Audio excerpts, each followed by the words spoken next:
Secular பார்வையாளர்களுக்கு வணக்கம். நான் உங்களுக்கு பரத் பேசிட்டு இருக்கேன். தமிழ்நாட்டுல சட்ட ஒழுங்கு சரியில்லைப்பா. என்னப்பா உங்க சட்ட ஒழுங்கு இப்படி வச்சிருக்கீங்க?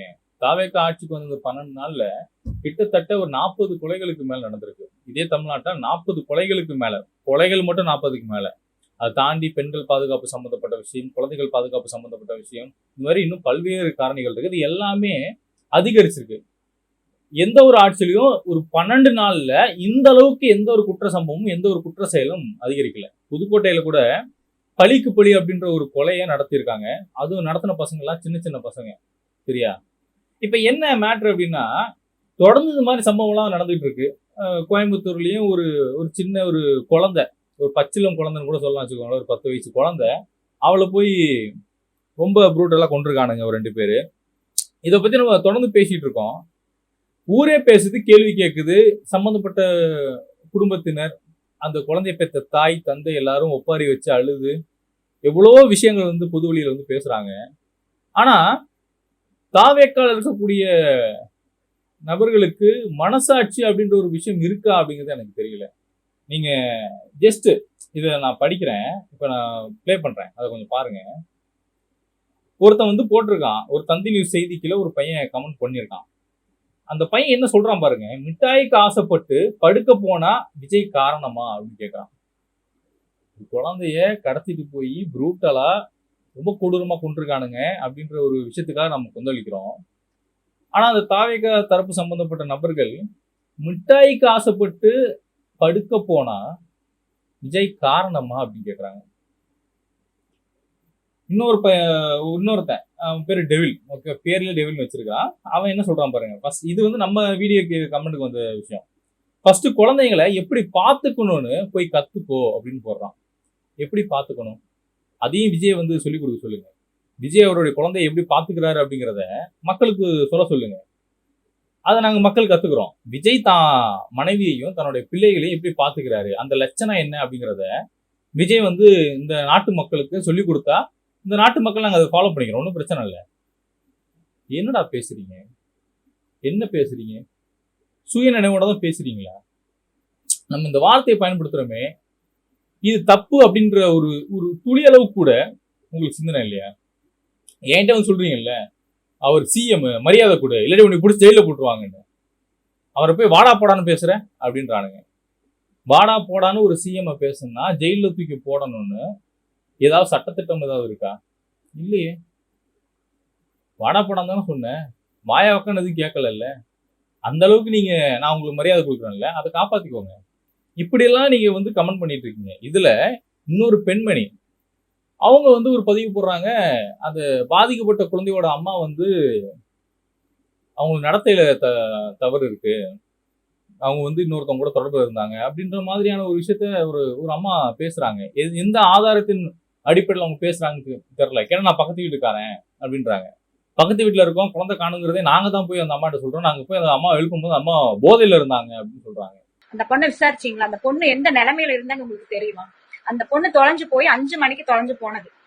அந்த பொண்ணுக்கே தெரியாது அவங்க அம்மா அந்த அளவுக்கு போதையில இருந்தாங்க. நாங்க போய் எழுப்பணும், எந்திரிக்கவே கிடையாது. காலையில தான் அந்த பொண்ணுக்கே தெரியும். இது ஓப்பனாவே நான் சொல்றேன். அந்த பொண்ணு தொலைஞ்சு போனதே தெரியாது. நாங்க போய் பொண்ணு காணாம போச்சு பவி எந்திரினா அந்த அளவுக்கு தான் அந்த பொண்ணு இருந்தா. ஆனா போலீஸ்காரங்க சல்லடை போட்டு தேடினாங்க. 12:30 இருந்து எல்லாருமே தேடினாங்க, கிடைக்கல. அவங்க அப்பா ஒரு ஸ்டாப்ல இருந்து வேலையை விட்டு வந்து 7 மணி அளவில் தான் அவரு அங்கேயும் தேடிட்டு அப்புறம் கம்ப்ளைண்ட் கொடுத்தாரு. இதுதான் உண்மை. நீ எவ்வளவுடா பெத்த குழந்தையும் பறி கொடுத்தாச்சு, அது கொடூரமா, ரணக்கொடூரமா, அதுக்குள்ளேயும் இப்படி அவதூறு பரப்புறீங்க. இவ்வளவு கேவலமா, தரை குறைவா? அதுவும் நிறைய பேரு நீ ஏன் பேசுறேன்னு கேக்குறாங்க. நீங்க பேசியிருந்தா நான் பேசணும் அவசியம் இல்லப்பா. நீங்க பேசியிருக்கணும். நீங்க ஏன் பேசலங்கிறதான் இப்ப கேள்வி. விஜய் ஏன் இன்ன வரையும் பிரஸ் மீட்டை சந்திச்சு அவருக்கு அந்த பொறுப்பு இருக்கு. திமுக மாதிரி அரசியல் பண்ண வரல. தீய சக்தி அரசியல விஜய் பண்ண வரல. தூய சக்தி அரசியல் பண்ண வந்திருக்காரு, மாற்றத்துக்காக வந்திருக்காரு. அப்ப வந்து பத்திரிகையாளர் சந்திச்சு இது மாதிரி விஷயம் நடந்திருக்கு, நான் தான் பொறுப்பு. ஏன்னா நல்லா கவனிங்க, எந்த தொகுதியிலையும் யாரு வேட்பாளர்னு கூட தெரியாம தான் நீங்க எல்லாரும் ஓட்டு போட்டிருக்கீங்க. ஏன்னா விஜய் அப்படின்ற ஒரு நபருக்காக ஓட்டு போட்டிருக்கீங்க. விஜய் வந்தா நல்லது பண்ணுவாருன்னு. இன்னைக்கு விஜய் வந்திருக்காரு. அவர் நல்லது பண்றாரு பண்ணலங்கிறது நம்ம பொறுத்திருந்து தான் பார்க்கணும். ஆனா ஒரு தவறு நடந்திருக்கும் போது தவறுக்கு பொறுப்பேற்றுக்கிட்டு நான் வந்து பேசுறேங்கன்னு வந்து விளக்கம் கொடுத்திருக்கணும். காவல்துறை அதிகாரி பேசுறாங்க, ஜாலியா சிரிச்சுக்கிட்டு எப்படி நல்லா போதல வாழ்த்துக்கள் அப்படின்ற மாதிரி அவங்க ரியாக்ட் பண்ணிட்டு இருக்காங்க. அமைச்சர் அப்படின்ற ஒரு பொறுப்புல ஒரு கீர்த்தனா அப்படின்னு சொல்லி ஒரு பெண்மணி இருக்காங்க. அவங்க கிட்ட போய் பத்திரிகையாளர் கேட்கறாங்க, மேம் இந்த மாதிரி ஒரு சம்பவம் நடந்திருக்கு, இதை பத்தி நீங்க என்ன நினைக்கிறீங்க அப்படின்னு கேட்டா அந்த அம்மா சொல்றாங்க, அரசியல் சார்ந்த விஷயங்களை நம்ம 6 மணிக்கு மேல பேசுவோம் அப்படின்றாங்க. பத்திரிகையாளர் மறுபடியும் கேட்கிறாரு, மேம் இது அரசியல் இல்ல மேம், ஒரு பெண்ணா ஒரு குழந்தைக்கு நடந்த விஷயத்தை நீங்க எப்படி பாக்குறீங்க அப்படின்னு கேட்டா முதலமைச்சர் எது செஞ்சா நல்லதுதான் செய்வாரு. என்ன செய்வாரு? அதான் கேள்வி. முதலமைச்சர் என்ன பண்ணுவாரு? நம்ம கேட்கக்கூடிய கேள்விகள் எதுக்குமே தாவேகா தரப்புல இருந்து பதில் வர்றதில்லை. அதுக்கு மாறா இவங்க என்ன பண்றாங்கன்னா, நம்ம கடுமையா கோவத்துல நம்ம பயன்படுத்தக்கூடிய வார்த்தையை எடுத்து வச்சு நம்மள பேசுறாங்க. ஓகே, நானும் கோவத்துல வார்த்தையை முன்வைக்கிறேன், நீ கோவத்துல வார்த்தையை முன்வைக்கிற, நான் அக்செப்ட் பண்ணிக்கிறேன். ஆனா அதே நேரம் அந்த கோவத்துல இருக்கக்கூடிய நியாயமான விஷயங்கள்னு சொல்லி நான் சில விஷயம் அட்ரஸ் பண்றேன்ல, இந்த தப்புகள் எல்லாம் அட்ரஸ் பண்றேன்ல, அதையும் நீ எடுத்து எனக்கு பதில் சொல்லணும்ல. அந்த கடமையும் உனக்கு இருக்குல்ல, அது சொல்லு. உங்க அண்ணன் ஆட்சிக்கு வந்திருக்காரு. ஆட்சிக்கு வந்து 12 நாள்ல பெரிய சாதனை பண்ணியிருக்காரு. நீங்க தான் பரப்புறீங்க. அண்ணன் சாதனை பண்ணியிருக்காரு, நீங்க தான் பரப்புறீங்க, நாங்க பரப்பல. அப்ப என்னப்பா சாதனை பண்ணியிருக்காருன்னு கேட்டா பெண்களுக்கு 1000 கொடுத்திருக்காங்க. பெண்களுக்கு 1000ங்கிறது உங்க அண்ணன் கொடுக்கலப்பா, அது ஆல்ரெடி திமுக அரசாங்கம் கொடுத்த ஒரு விஷயம் தான். அப்போ ஆல்ரெடி திமுக கொடுத்த ஒரு விஷயத்த உங்க அண்ணன் வந்து ஃபாலோ பண்றாருன்னா, அப்போ திமுகவுடைய செயல் திட்டத்தை உங்க அண்ணன் ஃபாலோ பண்றாரு. உங்க அண்ணனுடைய 2500 ரூபாய் மாதந்தோறும் கொடுக்கும்னு சொன்ன அந்த விஷயத்த உங்க அண்ணன் ஃபாலோ பண்ணல. அதே மாதிரி 200 யூனிட் கொடுத்துட்டாருல அப்படின்றாங்க. 200 யூனிட் கொடுத்தது அப்படின்றது 2 மாசம் பில்ல தான் நம்ம கட்டுறோம். 2 மாசம் சேர்த்தா 200 யூனிட். சரியா? 500 யூனிட்டுக்குள்ள நீங்க யூஸ் பண்ணீங்கன்னா 200 யூனிட் ஃப்ரீ. அந்த 200 யூனிட் எப்போ ஃப்ரீனா, இந்த 2 மாசத்தை கணக்கெடுத்து தான் உங்களுக்கு 200 யூனிட் ஃப்ரீ. சரியா? அப்ப என்னன்னா மாசம் 100 யூனிட் ஃப்ரீ. இதுதான் ஆல்ரெடி இருக்கே. இதுதான் ஆல்ரெடி இருக்கே. மாதந்தோறும் ஈபியை நாங்க வந்து கணக்கெடுப்போம்னாரு உங்க அண்ணன். எங்க கணக்கு எடுத்திருக்காருன்னா நம்ம கேள்வி. இன்னும் அந்த திட்டத்துக்குள்ள வரல. அதுக்கு உங்க அண்ணன் கால அவகாசம் கேட்டிருக்காரு. அதே மாதிரி இப்போ மது விலக்குத்துறைக்கு ஒரு நபர் வந்து அமைச்சரா வந்திருக்காரு. அவர் பேசும்போது ஒரு திமுக கூட கொடுக்க முடியாத ஒரு முரட்டு முட்டை அவர் கொடுக்குறாரு. என்னன்னு, சார் பாட்டிலுக்கு 10 ரூபா இன்னும் வித்துட்டு இருக்காங்களே அப்படின்னு கேட்டதுக்கு அந்த நபர் சொல்றாரு, ஏங்க நான் ஒரு 4 நாள் நான் ஏன் வந்து மீடியா மீட் பண்ணலன்னா, நான் துறை சார்ந்து நான் நிறைய விஷயம் நான் லேர்ன் பண்றதுக்கு எனக்கு டைம் வேணும். ஸோ நான் கத்துக்கிட்டு தான் பேச முடியும், கண்ணாமண்ணு பேச முடியாதுன்னு சொல்றாரு. வாழ்த்துக்கள், உண்மைக்குமே வாழ்த்துக்கள். அந்த நபரை நான் உண்மைக்குமே ஆதரிக்கிறேன். ஏன்னா அவர் குற்றப்பண்ணி கிடையாது. அந்த பையன் நல்லா படிச்ச பையன், அமைச்சரா இருக்கக்கூடிய எல்லா தகுதியும் அவருக்கு இருக்கு, பண்பான நபர். நான் அதுல மாற்றுக்கிறது இல்லை. ஆனா அவர் சொல்லக்கூடிய விஷயம் என்ன தெரியுமா, கடந்த ஆட்சியில 10 ரூபா வாங்குறாங்க அப்படின்னா அது நீதிமன்றத்தினோட டைரக்ஷன் மூலியமா தான் அவங்க வாங்குறாங்க அப்படின்னு ஒரு விஷயம் பதிவு பண்றாரு. உடனே நீதிமன்றம் என்ன சார் டைரக்ஷன் கொடுத்துன்னு பத்திரிகையாளர் கேட்ட உடனே அவர் என்ன சொல்றாரு, இந்த பாட்டில் வாங்கிட்டு போய் பப்ளிக் நியூசன்ஸ் பண்றாங்க, பாட்டில் அங்க உடச்சு போட்டுருவாங்க. ஸோ இதை தடுக்கிறதுக்காக பாட்டிலுக்கு 10 ரூபான்னு எக்ஸ்ட்ரா வச்சு அப்புறம் பாட்டில் வாங்கினதுக்கு அப்புறம் ரிட்டர்ன் அந்த 10 ரூபா கொடுப்பாங்க. இது வந்து கடந்த ஆட்சி நடைமுறையை வச்சிருந்தாங்க. அதுல சில ஊழல் நடந்திருக்கு. ஸோ நாங்க வந்து இது சரி பண்ணணும்னா எங்களுக்கு லாங் டேர்ம் ப்ராசஸ் வேணும் அப்படின்றாரு. ஆக்சுவலா அவர் என்ன சொல்றாருன்னா, கடந்த ஆட்சியில பாட்டிலுக்கு 10 ரூபா வாங்கினதை நியாயப்படுத்தான் பேசுறாரு. அதுல ஊழல் நடந்திருக்குன்னு சொல்றாரு. அது என்ன ஊழல்னு அவர் இன்னும் பதிவு பண்ணல. நம்ம கடந்த ஆட்சியில சொன்ன ஊழல் பிரச்சனை என்ன, பாட்டிலுக்கு 10 ரூபா வச்சு விற்கிறாங்க, இதுவே பெரிய ஸ்கேம் தான் நம்ம சொல்லிக்கிட்டு இருக்கோம். ஆனா இங்க இந்த மதுவிலக்குத்துறை அமைச்சர் என்ன சொல்றாரு, பாட்டிலுக்கு 10 ரூபா வாங்குறது நல்ல ஸ்கீம் தான், அது நீதிமன்றத்தோட டைரக்ஷனை உள்வாங்கிட்டு தான் அவங்க இந்த மாதிரியான செயல் திட்டம் கொண்டு வந்தாங்க. இன்னைக்கு நாங்க அதை சரி பண்ணணும்னா எங்களுக்கு மிகப்பெரிய ஒரு லாங் டேர்ம் ப்ராசஸ் தேவை. இது ஒன்றும் சினிமா இல்லை, ஒரு மணி நேரத்திலேயே ஒரு வாரத்திலேயே இது பண்ண முடியாதுன்றாரு. உண்மை, ஒரு மணி நேரத்திலேயே ஒரு வாரத்திலேயே பண்ண முடியாது. ஆனா நீங்க அந்த பாட்டிலுக்கு 10 ரூபா அப்படின்ற விஷயத்த நீங்க நியாயப்படுத்த பேசுறீங்க. அந்த திமுக ஆட்சியில ஊழல் செஞ்சாங்க அப்படின்னு நீங்க சொன்ன குற்றச்சாட்டை இன்னைக்கு நீங்க அதை ஆதரிச்சு அது கோர்ட்டு கொடுத்த டைரக்ஷன் மூலயமா தான் நாங்க அந்த திமுக அரசாங்கம் இந்த மாதிரியான செயல் திட்டங்களை கொண்டு வந்தாங்கன்னு சொல்லி நீங்க பேசுறீங்க. இதை தான் நம்ம எதிர்க்கிறோம். அப்போ மட்டும் பாட்டிலுக்கு 10 ரூபான்னு சொல்லி பாடுனீங்க. இன்னைக்கு அதே பாட்டிலுக்கு 10 ரூபா உடனே தடுக்க முடியாதுன்றீங்க. அப்ப எப்ப தடுப்பீங்க? இன்னும் எவ்வளவு கால அவகாசம் உங்களுக்கு தேவை? எனக்கு போன் பண்ணி என்னை மிரட்டக்கூடிய நபர்கள் எல்லாரும் என்ன பேசுறாங்கன்னா, ஒரு 6 மாசம் டைம் கொடுங்கன்றாங்க. சரி 6 மாசம் நான் டைம் கொடுக்குறேன், உங்க அண்ணன் நல்லபடியா ஆட்சி பண்ணட்டும், 6 மாசம் டைம் கொடுக்குறேன். இந்த 6 மாசத்துல எவன் செத்தாலும், எவன் தாலி அறுத்தாலும், எவனுக்கு என்ன நடந்தாலும் அதை பத்தி நான் கேள்வி கேட்க கூடாதா? சொல்லு. கேள்வி கேட்க கூடாதுன்னா அப்ப யாரு கேள்வி கேட்பா? நீ கேள்வி கேட்பியா? சொல்லு. இல்ல உங்க அண்ணன் அதுக்கான விளக்கத்தை பத்திரிகையாளர் சந்திப்பு நடத்தி கொடுப்பாரா? சொல்லு. உடனே மோடி பத்திரிகையாளர் சந்திப்பு நடத்தினாரா? மோடி நடத்தல. அவர் பாசிச சக்தி, நீங்க தூய சக்தி, தூய்மையா நடந்துக்கணும். பத்திரிகையாளர் சந்திப்பு நடத்துங்க. நானும் கலந்துக்கிறேன் அதுல, நானும் கலந்துக்கிறேன். எனக்கு ஒரு 2 கேள்வி இருக்கு, நானும் கேட்கிறேன். இல்லாட்டி வாங்க நேரடியா விவாதம் பண்ணுவோம். தாவேகா தரப்புல கிளம்பி வாங்க, நம்ம நேரடியா விவாதம் பண்ணுவோம். இதே திமுக ஆட்சியில, கடந்த ஆட்சியில நான் பல விஷயத்த நான் எடுத்து பேசியிருக்கேன். திமுக தப்பு பண்றாங்க, நானும் எடுத்து பேசியிருக்கேன். பல காணொலிகள் இருக்கு. எலெக்ஷனுக்கு ஒரு வாரத்துக்கு ஒரு மாசத்துக்கு முன்னாடியே என்னால தொடர்ந்து வீடியோ போட்டுருக்க முடியாது. ஏன்னா சேனல் என் கையில இல்ல. அடிச்சு தூக்கிட்டாங்க, ஒரே தூக்கிட்டாங்க. அதை நான் திருப்பி ரெக்கவர் பண்ணி வாங்கி நான் இப்ப மறுபடியும் ஆடியன்ஸை கெயின் பண்ணி உள்ள கொண்டு வந்து எவ்வளவு கஷ்டம் தெரியுமா? இப்ப 63,000 பேர் சப்ஸ்கிரைப் பண்ணிருக்காங்கன்னா இந்த 63,000 சப்ஸ்கிரைபரும் இன்ஸ்டால இருக்கக்கூடிய 20,000 பேரும் உடனே நேத்தோ இன்னைக்கும் வந்தவங்க இல்ல. இந்த மாசம் எனக்கு மொத்தமா ஒரு 5,000 சப்ஸ்கிரைபர் புதுசா வந்திருக்காங்க. இன்ஸ்டால ஒரு 7,000 பேரும் என்னமோ புதுசா வந்திருக்காங்க. திமுக ஆட்சி நம்ம விமர்சனம் பண்ணதுனாலதான் ஆடியன்ஸ் ஆல்ரெடி நமக்கு நம்மளை ஃபாலோ பண்ணி நமக்கு ஆதரவு தெரிவிச்சு நம்ம பண்ணக்கூடிய விஷயங்களை அவங்க உள்வாங்கிட்டு உள்ள வந்தாங்க. திமுக ஆட்சியில் இருக்கவும் திமுக எதிர்த்து கேள்வி கேட்டோம். நீங்க தாவேகா ஆட்சியில் இருக்கு, தாவேகா எதிர்த்து கேள்வி கேட்கிறோம். இப்பயும் வந்துகிட்டே நீ திமுக ஊழலை பத்தி பேச மாட்டேன் அப்படின்னா இப்ப நான் யாரை பத்தி பேசணும்? சரி, திமுக ஊழலை பத்தி நான் பேசுறேன். திமுக ஆட்சி நடந்த ஊழலை பத்தி உங்க அண்ணன் விஜய் நடவடிக்கை எடுப்பாரா? இல்ல கால அவகாசம் கொடுங்க, எனக்கு புரியல. நான் மட்டும் உட்காந்து திமுக ஊழல் எடுத்து வச்சு பட்டியலிட்டு பேசணுமா? நான் ஆல்ரெடி இதெல்லாம் பேசியிருக்கேன்.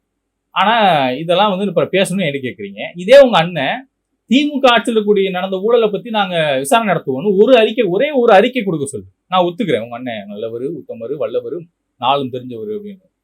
ஆனா உங்க கட்சியினுடைய மிக முக்கியமான அமைச்சர் யார், ஆதவர்ஜன் என்ன சொல்றாரு? நாங்க யாரையும் பழி வாங்க மாட்டோம். இது பழி வாங்குறது கிடையாதுப்பா. உன் சுயநலத்துக்காக நீ பழி வாங்க சொல்லல. நாங்க யாரும் மக்களோட வரிப்பணத்தை கொள்ளையடிச்சிருக்காங்க அப்படின்னா தயவு செஞ்சு ஆக்ஷன் எடுங்கன்னு சொல்றோம். அது அதிமுக வாங்கினாலும் தயவு செஞ்சு புடிச்சு உள்ள போடு. எந்த கட்சியில யாரு இருந்தாலும் புடிச்சு உள்ள போடு. ஒத்துக்கிறேன், நீங்க நல்லவரு. சீமானே ஊழல் பண்ணிருக்காரு, நீ நிரூபிச்சுட்டு அவர் தூக்கி உள்ள போடு. சீமானுக்கு வெளில இருந்து ஃபண்ட் வருது, ஸ்கேம் பண்றாரு, தூக்கி உள்ள போடு. உதயநிதி 30,000 கோடி ஆட்டையை போட்டாங்கன்னு சொல்லி பிடிஆர் பழனிவேல் தியாகராஜனுடைய ஒரு ஆடியோ கிளிப்பிங் வெளியானுச்சு. அதை விசாரணை நடத்து, அதை பத்தி விசாரணை நடத்து. நான் கேட்கறதே அதுதானே. யார் தப்பு செஞ்சாலும் தப்புதான். திமுக தப்பு செஞ்சா தூக்கி உள்ள போடு. என்கிட்ட ஒருத்தன் போனை போட்டு நீ திமுக காசு வாங்கிட்டு பேசுறேன், எனக்கு தெரியும், என்கிட்ட ஆதாரம் இருக்குன்னா தயவு செஞ்சு அந்த ஆதாரத்தை கொடுங்கப்பா. அந்த ஆதாரத்தை கொடுங்க. அப்படி நான் என்ன திமுக கிட்ட 1 ரூபா வாங்கினேன்னு எனக்கு தெரியல, கொடுங்கன்றேன். நானே போய் கேட்டாலும் எனக்கு கொடுக்க மாட்டான்டா. ஏன்னா கடந்த 5 வருஷம் அவனை அந்த அடி அடிச்சு வச்சிருக்கிறேன். புரியுதா? ஏன் அவனுங்க என்ன பேசலாங்கன்னா நீங்க அதிமுக பீரியட்ல பேசலன்றாங்க. அதிமுக பீரியட்ல நான் காலேஜ் படிச்சுக்கிறேன், முடிச்சுட்டு வெளில சமுதாயத்துக்குள்ள வேலை தேடி இந்த சொசைட்டி வாழ்க்கைக்குள்ள உள்ள வரும்போது எனக்கு திமுக ஆட்சியில் இருந்து நம்ம திமுக போய் அடி பிரிச்சோம். அப்ப இருக்கக்கூடிய அரசாங்கத்தை தான் கேள்வி கேட்க முடியும். இன்னைக்கு தாவேகா அரசாங்கம் ஆட்சி வந்திருக்கீங்கன்னா உங்களை தான் கேள்வி கேட்க முடியும். 12 நாள்ல கிட்டத்தட்ட 50க்கும் மேற்பட்ட குற்ற சம்பவங்கள் நடந்திருக்கு. திமுக ஆட்சியில ஒரு 12 நாள்ல இவ்வளவு குற்ற சம்பவம் நடந்திருக்குன்னு ஒரு ஆதாரம். அதிமுக 10 வருட ஆட்சியில 12 நாள்ல 50க்கும் மேல குற்ற சம்பவங்கள் நடந்திருக்குன்னு ஒரு ஆதாரம் காட்டு. அதிமுகவுக்கு அங்க இது இருக்கு, அது பேர் என்ன, இப்ப பொள்ளாச்சி பாலியல் வன்கொடுமை சம்பவம் இருக்கு, தூத்துக்குடி துப்பாக்கி சூடு அப்படின்ற ஒரு விஷயம் இருக்கு. திமுக ஆட்சியிலுமே அது மாதிரி பல விஷயங்கள் இருக்கு. இப்ப உங்க ஆட்சியில அவங்களாவது 10 வருஷம் ஆண்டு அந்த குற்றத்தை அவங்க ஆட்சியில் நடந்தது, இன்னொருத்தவங்க 5 வருஷம் ஆண்டு அவங்க ஆட்சியில தவறுகள் நடந்தது. உங்க அண்ணன் 12 நாளைக்குள்ளேயே பல்வேறு பிரச்சனைகள் நடந்துகிட்டு இருக்கு. இதான் நம்ம கேள்வி கேட்கிறோம். நீங்களா என்ன பண்றீங்க? அபியூஸ் பண்ற. சரி, இன்னை அபியூஸ் பண்ற, ரைட்டு, நியாயமா பேசுவோம். என் கூட தர்க்கம் பண்றதுக்கு எவனாவது தயாரா இருக்கீங்க? அதுவும் குறிப்பா அந்த தாவேகாவுடைய மிக முக்கிய பொறுப்பாளரா இருக்கணும். சரியா? தாவேகாவில மிக முக்கிய பொறுப்பாளர் இந்த ராம்குமார் மாதிரி, இந்த ஜெயில் பறவை இருக்காருல்ல ராம்குமார், அவரை மாதிரியான ஆட்கள் கிளம்பி வாங்க. நான் இதுக்காகவே ஏதாவது ஒரு ஸ்டூடியோவா நான் வாடகைக்கு எடுக்கிறேன். என்கிட்ட ஒரு போன் இருக்கு, ஒரு மைக் இருக்கு, 2 பேர் போட்டுக்கிற மாதிரி மைக் இருக்கு, பிரச்சனை இல்லை. ஒரு கேமரால வச்சுக்கிட்டு இந்த ஒரு மொபைலை வச்சுட்டு நம்ம வீடியோ எடுத்து எந்த ஒரு எடிட்டும் இல்லாம அப்படியே ஃபுட்டேஜ் எடுத்து நான் அப்படியே ரிலீஸ் பண்றேன். உனக்கு அந்த ஃபுட்டேஜ் கொடுக்குறேன், நீ அந்த ஃபுட்டேஜ் ரிலீஸ் பண்ணு, நானும் அந்த ஃபுட்டேஜ் ரிலீஸ் பண்றேன். வாங்க பேசுவோம், தர்க்க ரீதியா பேசுவோம். திமுக ஆட்சியை கம்பேர் பண்ணுவோம், அதிமுக ஆட்சியை கம்பேர் பண்ணுவோம், பாஜகவுடைய மத்திய அரசாங்கத்தினுடைய பாசிச ஆட்சியை கம்பேர் பண்ணுவோம், இப்ப தாவேகாவுடைய செயல்பாடுகளை கம்பேர் பண்ணுவோம். தாவேகா சாதனை பண்ணிருக்குன்னு பரப்புற நீங்க தாவேகா தப்பு பண்றாங்கன்னு சொல்லி நாங்க சொல்லக்கூடிய விஷயத்துக்கு ஏன் நீ வந்து முட்டு கொடுக்குற? அவங்க நல்லது பண்ணா நீ ஆதரிக்கிறல்ல, கெட்டதையும் நீ எதிர்க்கணும் இல்ல, மாற்றம் வேணும் இல்ல. கரண்ட் கட்டு நடக்கவே இல்லையா? பவர் கட் அப்படின்ற ஒரு விஷயம் இந்த 12 நாளையில எத்தனை முறை நடந்திருக்கு? இதே சென்னையில தான் நானும் இருக்கேன். எத்தனை முறை தெரியுமா? நைட் நிம்மதியா தூங்க கூட முடியாது. நிம்மதியா நைட்டு தூங்க கூட முடியாது. இதுக்கு தாவேகா தரப்புல இருந்து கொடுக்குற விஷயம் என்னன்னா, இது திமுக சதி. அந்த சதி செய்யறத தற்கொலைய அந்த அயோக்கியனை தயவு செஞ்சு வழக்கு பதிவு பண்ணி அவனை தூக்கி ஜெயில போடுங்க. தயவு செஞ்சு பண்ணுங்க. ஏதாவது நடவடிக்கை எடுங்க தானே கேட்கிறோம். பிஎம்ஸ்ரீனுடைய கல்விக் கொள்கையை ஏத்துக்கணும், பிஎம்ஸ்ரீ அப்படின்ற மத்திய அரசு கல்வி திட்டத்தை ஏத்துக்கணும் அப்படின்னு மத்திய அரசும் வலியுறுத்துறாங்க. என்ன நடவடிக்கை எடுத்திருக்கீங்க? முதலமைச்சர் என்ன அறிவிப்பு கொடுத்திருக்காரு? என்ன செயல்பாடு பண்ண போறீங்க? எங்களுக்கு கால அவகாசம் கொடுங்க. எத்தனை காலம் கொடுக்கணும்? உங்களுக்கு எத்தனை காலம் கொடுக்கணும்?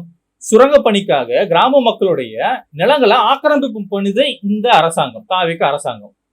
இதுக்கு என்ன முட்டு கொடுக்குறாங்கன்னா, இது திமுக ஆட்சியில் கொண்டு வரப்பட்டது, தடுத்து நிறுத்து. ஒரு கையெழுத்து விஜய் போட்டா அதை தடுத்து நிறுத்த முடியும். இன்னைக்கு ஊர் மக்கள் இறங்கி ரோட்ல இறங்கி போராட்டம் பண்றாங்க. மக்களுக்கான அரசு, மாற்றத்துக்கான அரசு, தூய அரசு, தூய சக்தி அரசு, பாசிசத்தை எதிர்க்க வந்த அரசு, தீய சக்தியை எதிர்க்க வந்த அரசு, ஊழல் சக்தியை எதிர்க்க வந்த அரசு இந்த விஜயனுடைய தாவேகா அரசு. அப்ப நீங்க என்ன பண்ணணும்னா, ஒரே ஒரு கையெழுத்து போட்டு சுரங்க பணி விரிவாக்கத்துக்காக இங்க மக்களுடைய நிலங்கள் எதுவும் கையகப்படுத்தப்படாது தமிழ்நாடு முழுவதும் அப்படின்னு ஒரு கையெழுத்து கொண்டு வாங்க. ஒரு அரசாணை பிறப்பிச்சு கொண்டு வாங்க. ஜியோ பாஸ் பண்ணுங்க.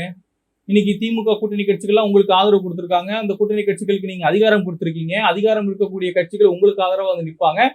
ஈஸியா மக்கள் நலன் சார்ந்து நீங்க பண்ணலாம். அதே மாதிரி பரந்தூர் மக்களுக்கும் அதே மாதிரி, பரந்தூர் மக்களுடைய நிலங்களை நாங்க தமிழ்நாடு கவர்மெண்ட் வந்து ஆக்கிரமிப்பு பண்ணாது, நாங்க மத்திய அரசுக்கு வேற சில இடங்களை தேர்வு செஞ்சு கொடுப்போம் அப்படின்னு ஒரே ஒரு அறிக்கை.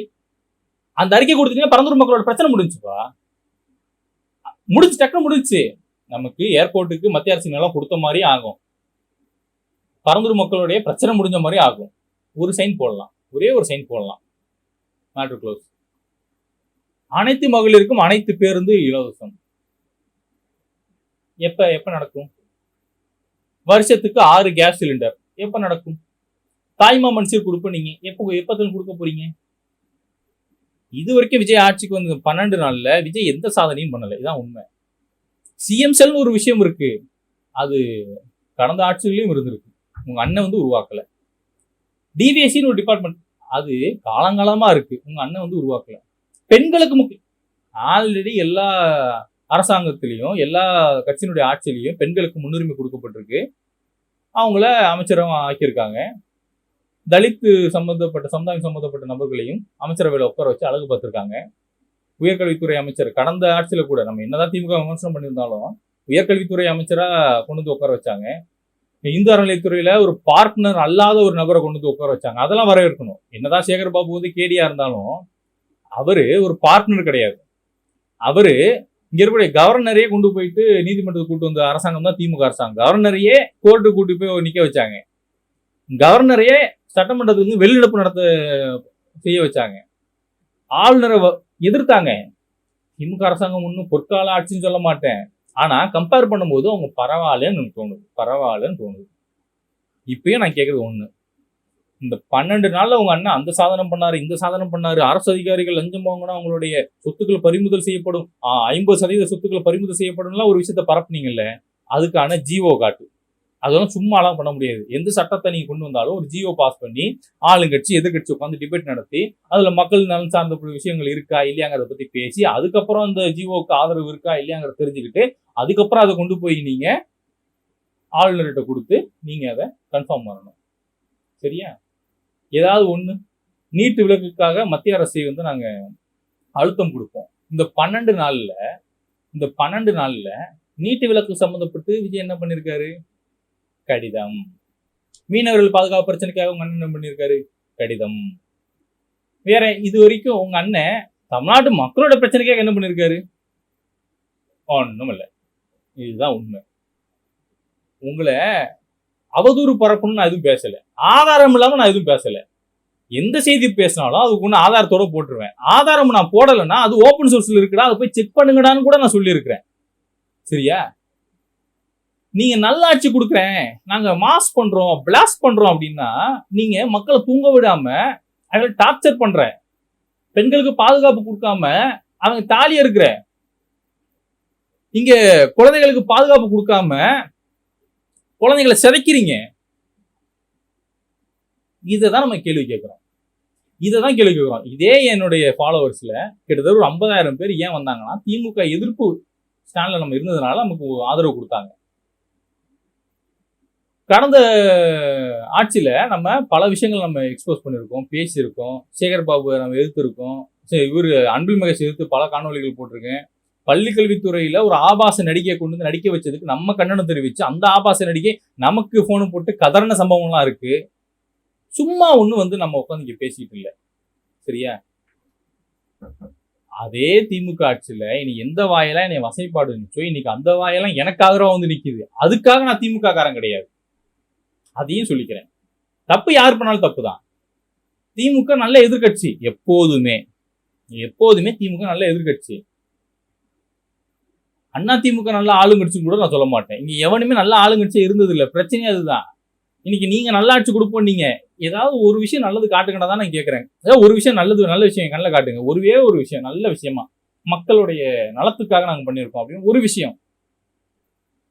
நெகி பேட்டா நெகி, பிரச்சனையே அங்கதான்.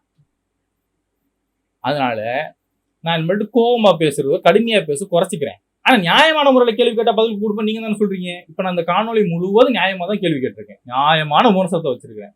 எனக்கு பதில் சொல்லு. சரியா? என்னுடன் இருக்கும் அனைத்து உறவுகளுக்கும் நன்றி.